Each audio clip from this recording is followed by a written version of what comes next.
अस्सलाम वालेकुम। ये टॉपिक 1.1 इंट्रोडक्शन टू फिज़िक्स। सबसे पहले हमारे जहन में ये सवाल आता है कि फ़िज़िक्स क्या है, हम फ़िज़िक्स क्यों पढ़ते हैं, या फिर ऐसे सवालात आते हैं कि स्मॉल सिलेंडर की लेंथ को किस तरीके से मेजर कर सकते हैं, नाप सकते हैं, या फिर किसी भी वायर के पीस की थिकनेस को, मोटापे को किस तरीके से हम मेजर कर सकते हैं। बर्फ़ क्यों पानी में तैरती है जबकि दूसरे का जो डूब जाता है पानी के अंदर। तरीके से दूसरे सिमिलर क्वेश्चन से हमारे जहन में अराइज होते हैं। सवालात के जो जवाब हैं वो फिज़िक्स के अंदर हमें मिल जाते हैं। हमारा जो टॉपिक है 1.1 पर वो है तारुफ फिज़िक्स का। बेसिकली फ़िज़िक्स क्या है।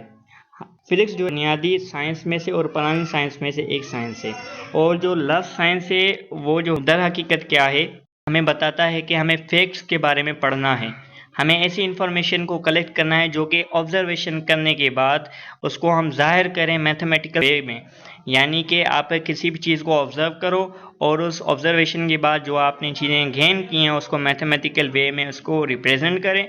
फिर आप इजन पर पहुँचें, इस नतीजे पर पहुँचें कि उस आइडिया को जस्टिफाई कर सकें, प्रूव कर सकें एक्सपेरिमेंट करके, और फाइनली एक कंक्लूजन नतीजे पर जाकर पहुँचें जो कि एक फैक्ट हो, जो कि एक हकीकत हो। तभी फिज़िक्स को ऐसे कहा जा सकता है कि फिज़िक्स ब्रांच है साइंस की जिसमें हम नेचर को ऑब्ज़र्व करते हैं और ऑब्ज़र्वेशन करने के बाद उसको मैथमेटिकली हम रिप्रेजेंट करते हैं और एक कंक्लूजन पर जाकर पहुंचते हैं after the performing of experiment. Basically matter का क्या स्ट्रक्चर है, क्या बिहेवियर है एनर्जी के साथ, और वो किस तरीके से डिराइव करती है मैटर के साथ।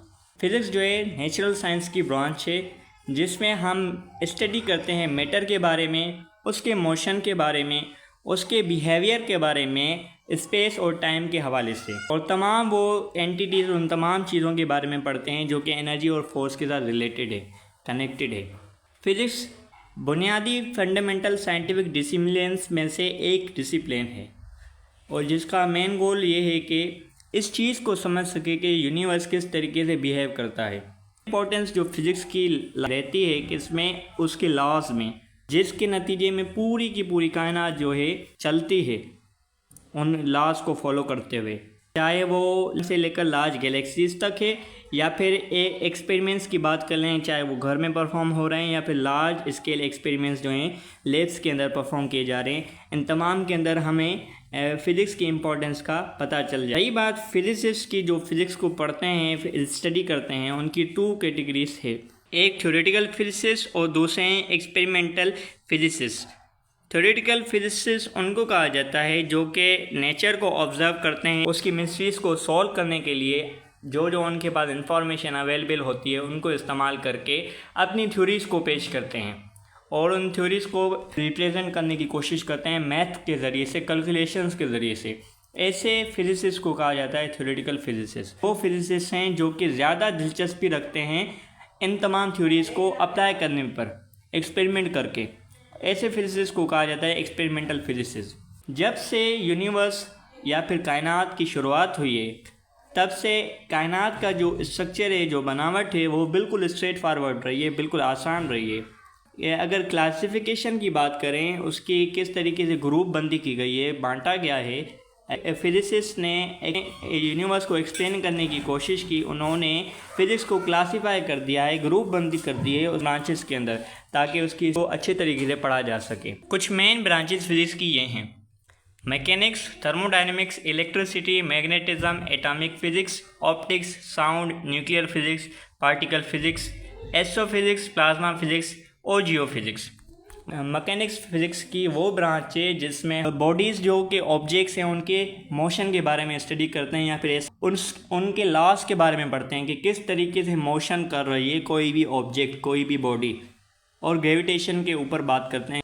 थर्मोडायनेमिक्स में बुनियादी तौर पर हम हरारत के बारे में पढ़ते हैं, हीट के बारे में पढ़ते हैं और टेम्परेचर के बारे में पढ़ते हैं, और इन दोनों का आपस में क्या रिलेशन है, यानी कि एनर्जी और वर्क के दरमियान में क्या रिलेशन है। इलेक्ट्रिसिटी ऐसी ब्रांच है फिज़िक्स की जिसमें हम चार्जेस के बारे में स्टडी करते हैं, चाहे वो रेस्ट के अंदर मौजूद हैं या फिर मोशन में हैं। मैग्नेटिज्म में हम चीज़ों की प्रॉपर्टीज़ को डिस्कस करते हैं, किस तरीके से उनके अंदर अट्रैक्शन, फोर्स ऑफ अट्रैक्शन एक किस्म कह सकते हैं कि ये फैक्टर मौजूद है। एटॉमिक फ़िज़िक्स नाम से ही पता चलता है ऐसी फिजिक्स जिसमें हम एटम के बारे में पढ़ेंगे, उसकी कंपोजिशन क्या, बनावट है, स्ट्रक्चर क्या है, किस तरीके से उसको तरतीब दी गई है, एंड प्रॉपर्टीज़ ऑफ एटम, यानी कि उसकी क्या क्या खुसूसियात हैं। ऑप्टिक्स ऐसी ब्रांच है फिजिक्स की जिसमें हम पढ़ते हैं उन तमाम हालतों के बारे में, उन तमाम जिस्मानी हालतों के बारे में जो कि ताल्लुक़ रखते हैं लाइट के साथ, और उसकी खुसूसियात को भी हम पढ़ते हैं। किसके ज़रिए से? ऑप्टिकल इंस्ट्रूमेंट्स के ज़रिए से। अगर लाइट नहीं होती तो हम किसी भी ऑब्जेक्ट को ऑब्ज़र्व नहीं कर पाते, उसको देख नहीं पाते।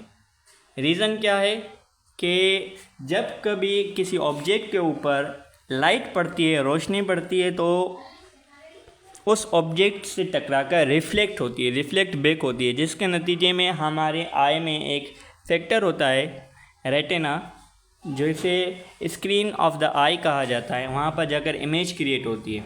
यही रीज़न है कि हम चीज़ों को ऑब्ज़र्व कर सकते हैं।